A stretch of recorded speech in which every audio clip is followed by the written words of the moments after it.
All right, so this is the second bipolar episode. This is part 5 as well.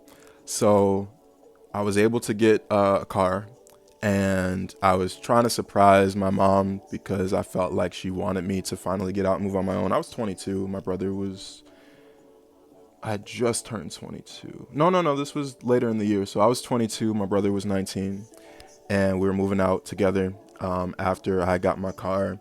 She was all excited for me. My mom doesn't really get excited for me. So I really felt the need to move out. I was like, okay, this is what she wants. She only gets excited during a certain period. She wasn't excited when I was like, oh, I'm gonna do YouTube and quit school. She told me verbally she was disappointed. So like things that I'm really into, she never really got excited about. So I had to kind of gauge what got her off in a sense. And this really made her happy. So I was like, I got my car and I'm moving out. And I wanted to do it for Christmas. So I got my car by Christmas. I moved out by Christmas.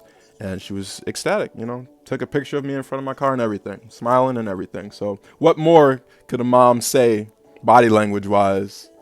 Um, you know, so we moved out and I paid the rent in advance to get in early. And it goes downhill from here for the second bipolar episode. So everything's cool. My brother's really, really trying to let me know that he wants to pay for like the bill or half of the bill or portion of the bill or whatever. And at this time, he also works for the same company doing something else, and can't say the company's name or whatever, or what we do or what we sell right now. I'm not gonna try. So, man, um, it wouldn't be helpful to the haters anyway. I'm not gonna lie. Y'all would be a little upset if I start talking about it. Y'all be like, man. Um, so yeah, me and my brother both worked there. My best friend quit, and we are living together. My brother is paying for like the Comcast bill and like the Wi-Fi, yeah, and I'm paying the rent and utilities or whatever, and buying groceries, whatever. Now this place, we lived. I guess I could say this. We lived in the same city where the job was. It was like 5 minutes away by car, sometimes less if I'm speeding. Um, I wasn't speeding all the time, so that's why sometimes less. And I was able to get the top floor, which was the sixth floor, and it was a bitch because when we took them groceries up, it was wintertime. We were coming out with the bags and bags. Even me and my brother, I like to take one trip, but we had bags and bags full of groceries and I had to take multiple trips for whatever reason. Like this was like a security door apartment building where like you had to like use your key and everything. Couldn't leave the door open, so like shit was cold. And we're going up the elevator and holding this. Like I was like, fuck, bro, we gotta take multiple trips. And I'm thinking, I'm glad you with me. So we're doing that. And my brother, he wasn't really into like the weed smoking like I was. So, but he was cool with me smoking weed in the house. He's like, it's both of our place. Do what the fuck you want to do. So I was like, all right, cool. So I'm smoking weed, missing appointments that I should be going to for work. So I know I'm having less and less money to be able to pay for the rent. It's not looking good, but he's asking.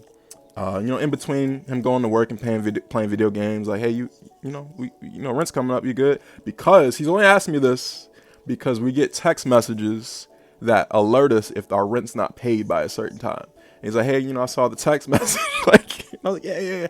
I'm just reassuring, but knowing that is not looking good. Because with this sales job, one sale could help me and him get through the next month's rent, but I was missing appointments, not running late. I was completely missing appointments, and I was just getting high and staying. It was just not good. My room was getting dirty. There was a point in time where I had made another video to try to go viral, and I had sent it to like the fraternity brothers in a college that I went to, like a university, and I was sending it to like just a bunch of people. And this was like the Lion King video, and this will pop up later, so I gotta get detailed into it now so you guys can remember and you might come back and watch this part and be like, that's the video he talking about. Oh, okay. So I'm gonna get details I can. So there was a Lion King video with the real life teaser trailer. When I say real life, there's like a new movie coming out, like Mufasa or whatever. But I'm talking about like the animated, like not the cartoon version, but the first real life version. Kind of like when they made the real life live adaptation of The Beauty and the Beast. This one, and the real life live adaptation of Mulan. This one for the Lion King. And the teaser trailer, I had made my own version using that audio, and I thought it was so creative because like it was nothing like it was kind of like, it reminded me of like an old school like Smosh video, or like a Nigga Higga video, Jenna Marbles, like Swoozy, like it was some old school YouTuber type shit, but something that I would do to get what I was trying to get out there. And I was putting, Pusha T is Yezo, and Pusha T is God, Yezo's God, Drake is the devil. I was putting personal information to make it more shocking, and it was all true. And my mom later, again, this is me skipping, but I will, she asked me like, did that really happen, whatever? And I was like, no, I was just putting it in to be shocking. If you have to ask me, did it really happen years later, you really don't care. If you are saying, well, I just wanted to respect you, if you have the thought, I just wanted to give it time to grow. I'm not, if something like in a relationship, let's take this for a relationship, because I guess, mother, son, that is a relationship, friends, relationship, whatever. But in a relationship where you love like a husband, wife, boyfriend, girlfriend, crush, whatever, if you're in a real relationship like that, it applies to everything. Man, dog, you have to, if you see a bad behavior, something you don't like, address it immediately. If you let it go unaddressed for so long, what does that communicate to a person? They can interpret it however they want because you didn't address it that way. So I interpreted it as she didn't really care. So I'll leave it at that. I don't have the same video. There's a lot of videos I used to have that I don't have now. But it was a Lion King video, and I put a lot out there. I'm sure they have the document. You could just rewatch it. Be like, yeah, I know what the fuck you're talking about. All that's true. Yes, all that's true.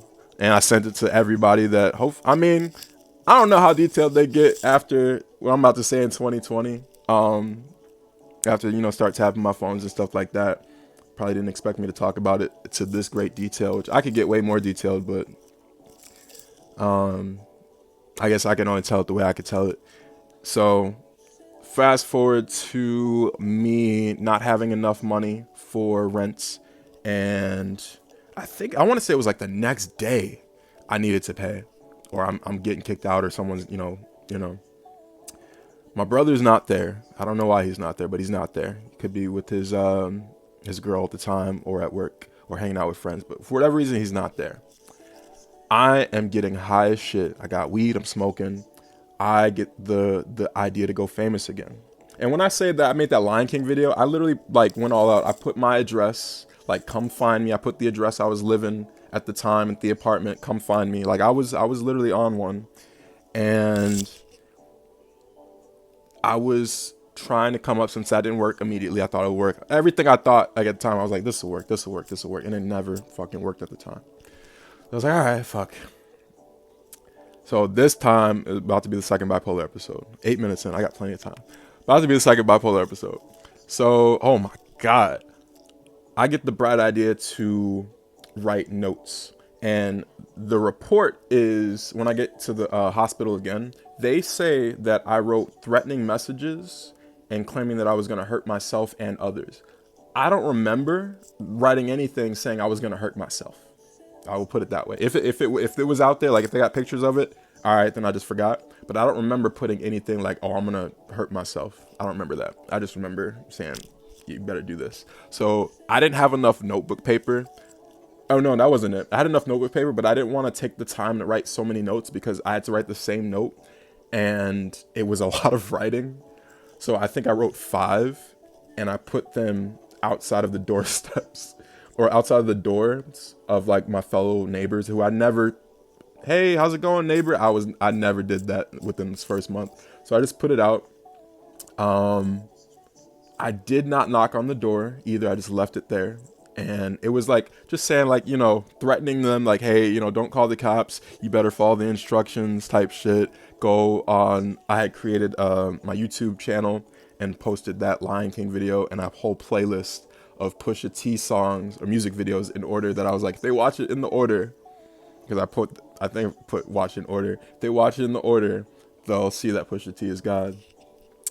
And I said, don't call the cops, um, threatening them or whatever.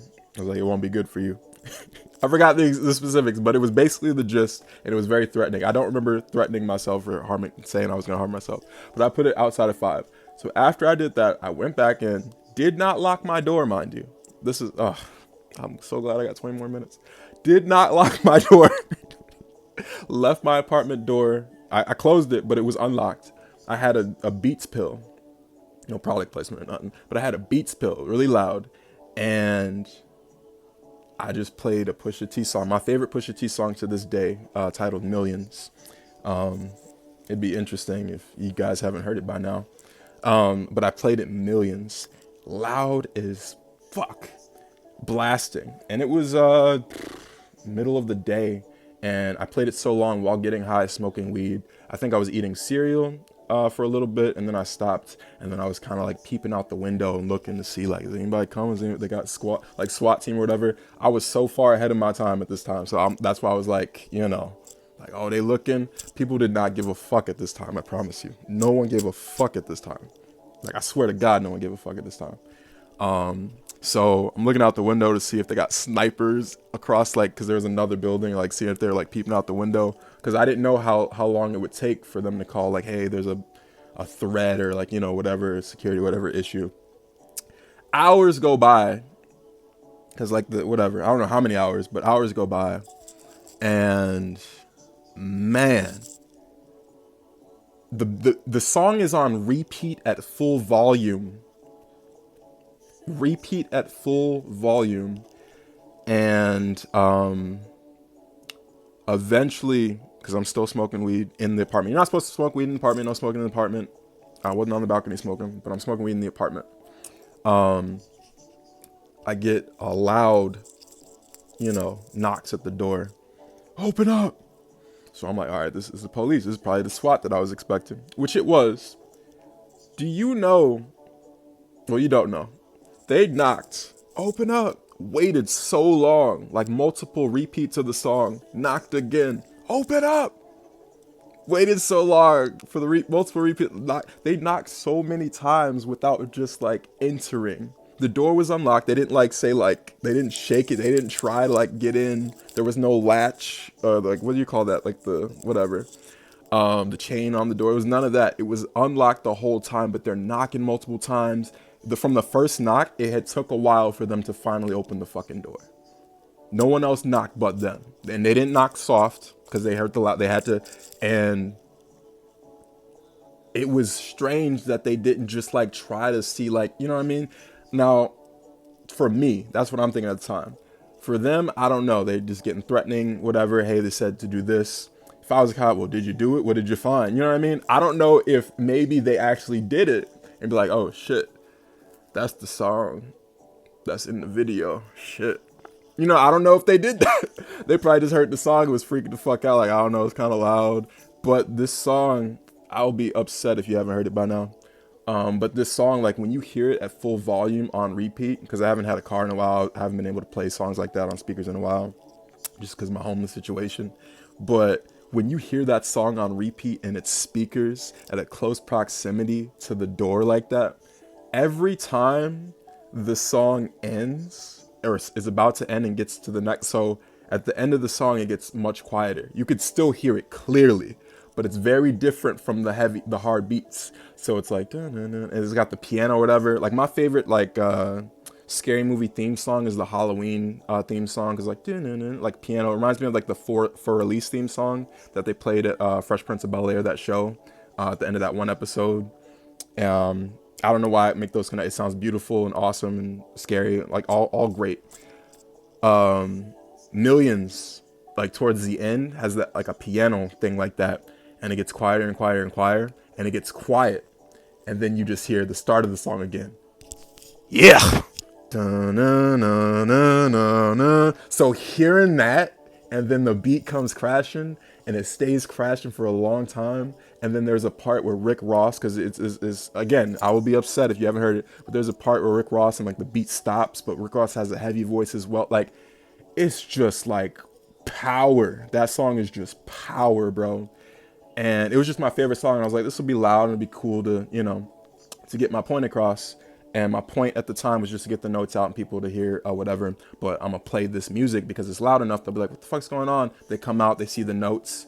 And I thought they would do something with it. Didn't work the first time with the whatever. But again, I'm gradually, it was based off of impulse and emotion and what I was feeling at the time. But I thought it was better. So in my head, I think I'm gradually getting better.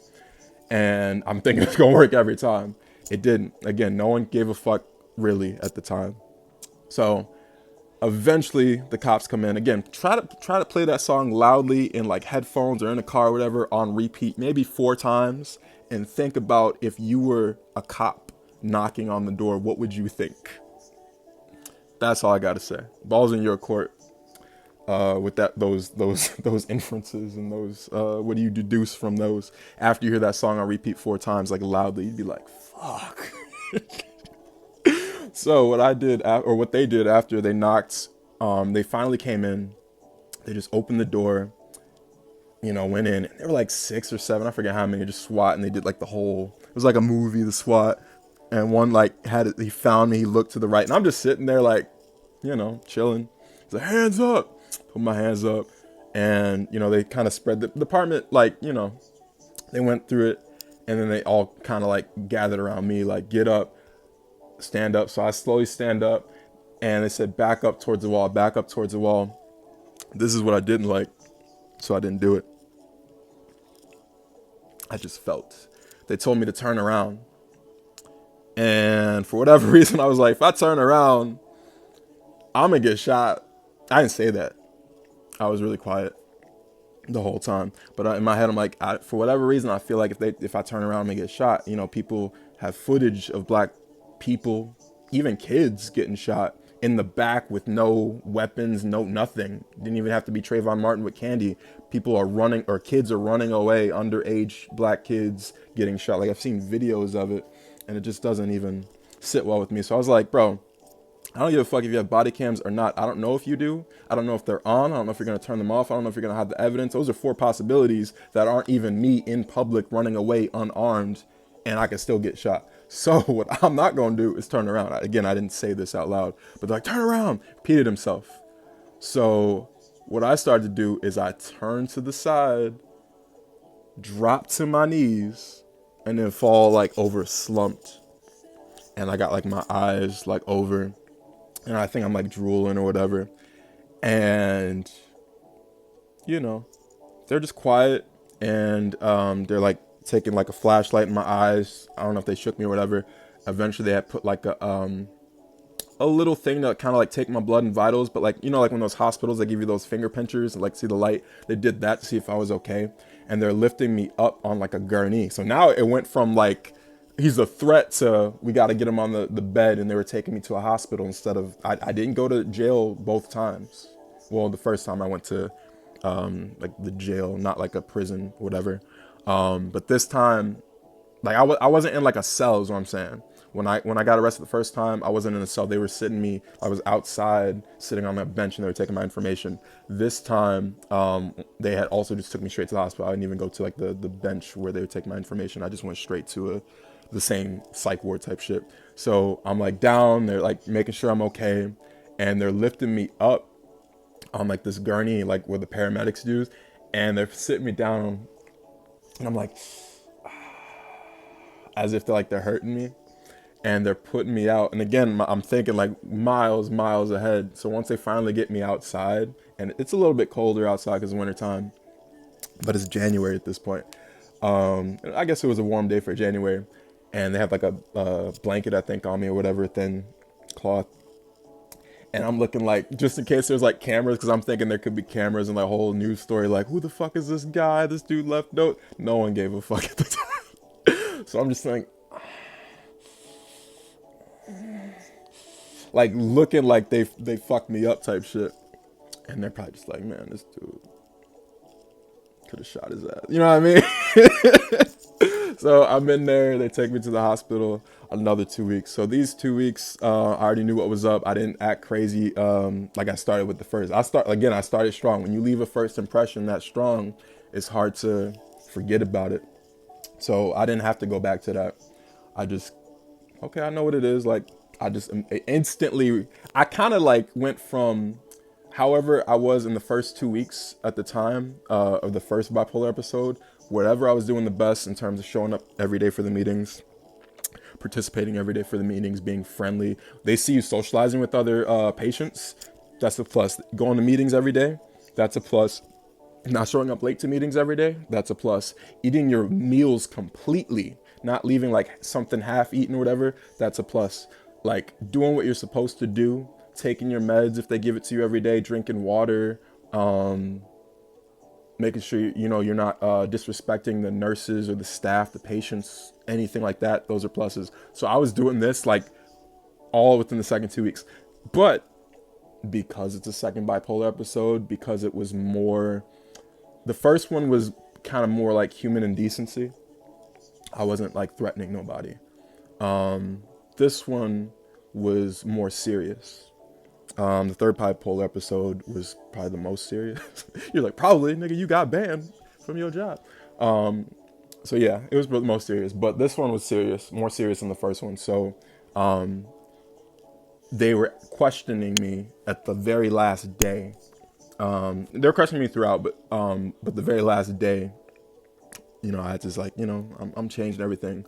So all three out there are questioning me like, why'd you do it? Why'd you do it? Why'd you do it? Why'd you do it? Do you see that it was wrong? You see like where you were wrong at the time, and you're not gonna do that again. I was like, and I was complying. That's a fun word. I was complying. So because I was sending threatening messages, apparently to them it was I was going to threaten them or harm myself. And I did tell them I don't remember ever saying I was threatening to harm myself. But again, they never showed me the actual the papers after the facts, as if I was going to remember every single thing that happened in life. Like I'm not God. I'm not that good. So it was cool. I mean, it wasn't cool. They had asked me, you understand that, threatening or whatever, because like, you did this before, like, are you going to change? Like, yeah. And I told them like why, but they had, cause again, I had self-diagnosed myself with bipolar, had a bipolar episode and this. So I had another doctor at the time, and she was a psychiatrist, so she was kind of diagnosing bipolar. And then there were also the nurses who knew about bipolar, probably just from their studies, their schooling, seeing other patients, hearing other nurses probably knowing about bipolar and asking about it. This, I remember the last day a nurse explaining how bipolar is, because I told her the meds that they had put me on at first, it made me drowsy and I didn't like it. And she was like, well, the point of, because like they were giving me meds in the 2 weeks, and I did switch meds in the 2 weeks because I said I didn't really like them.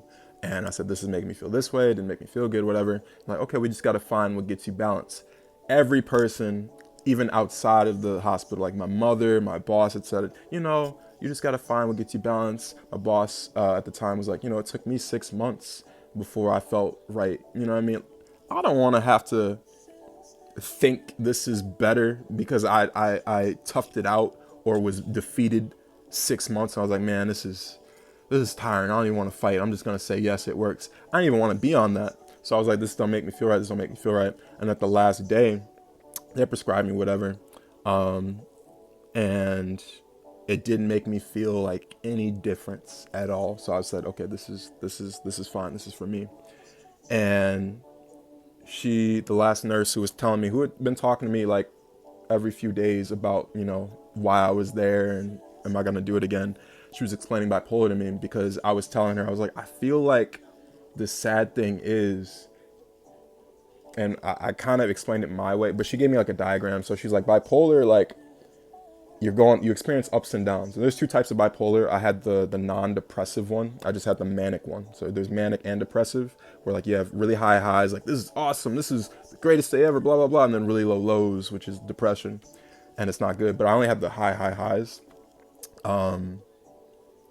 It would go up and down, up and down. She was like, you don't want to get too low, and you also don't want to be too high. You want to be like here. And I was like, yeah, but the highs are just so fun. It makes me sad that like I have to settle for less when I could. Because I told her, I was like, I don't experience the low lows that you're talking about, at least not at the time.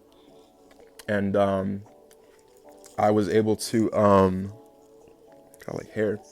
The only like low I had ever experienced was when I was like at university, and I was not at risk. The first semester, fuck, is this still recording? Yes. The first semester I was at risk because I had failed a lot of my classes. So they said if you don't shaping up the second semester, you're gonna be fucked. Second semester, I was missing a lot of classes as well, and I knew I was gonna get kicked out. So I was really depressed because my mom wanted me to do well in school, and then I come back, I didn't do well. Said, hey, I'm gonna do YouTube, and she said, aren't you disappointed? So I was depressed all throughout school. I was homesick, was away from my friends. That was the only time I really felt depressed for real, for real, for real. For me personally in life. And then that was 2016. So this is like 2018, 2019 now we're going. And, bruh, I was like, I really don't want to settle for like this. Like, I feel like it's like if you have like a really great day, but you're like, okay, next time, instead of getting A, B, and C, making your grade A awesome, you could settle just for A and B. That should be good enough. I wanted to experience what life had to offer. And if my brain is saying like, hey, this is fun for you, as long as you don't harm people or streak or whatever, great. But I didn't communicate that well enough. She was just like, well, you don't always have to be up here. Like, you can be here. And I was like, okay. So did my 2 weeks, more of the same thing. Like everything's the same in these 2 weeks in terms of how it works. Just different people, maybe different staff at the time. So everything's good. Get out. So this was after that part.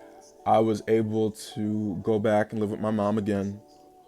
Soon after this, I became homeless because I was trying to find different jobs. Because after the second bipolar episode, I was missing a lot of appointments, and they said they had to let me go.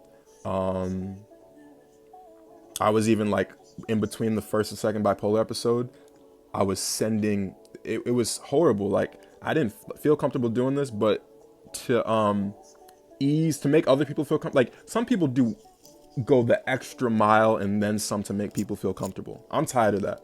I had to make my boss feel comfortable by sending him videos of me swallowing my bipolar meds after the first bipolar episode because I had missed 2 weeks of work and I had to go back to work, and they were asking, are you sure you're okay? Are you sure you're okay? Yeah, I'm doing this. Like I had to give the whole spiel to let them know I was good. And I don't regret that.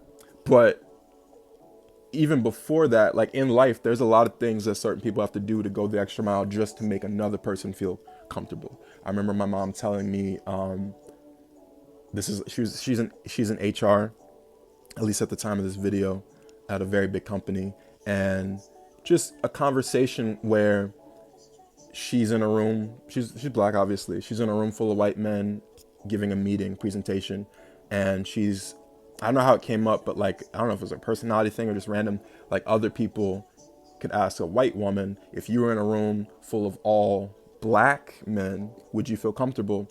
It's okay for her to say no, but it's not okay for my mom to say, no, I don't feel comfortable in a room full of white men. And I always found that interesting. So she has to go the extra mile to not seem different or unique, even though her situation of race and gender is completely one-sided.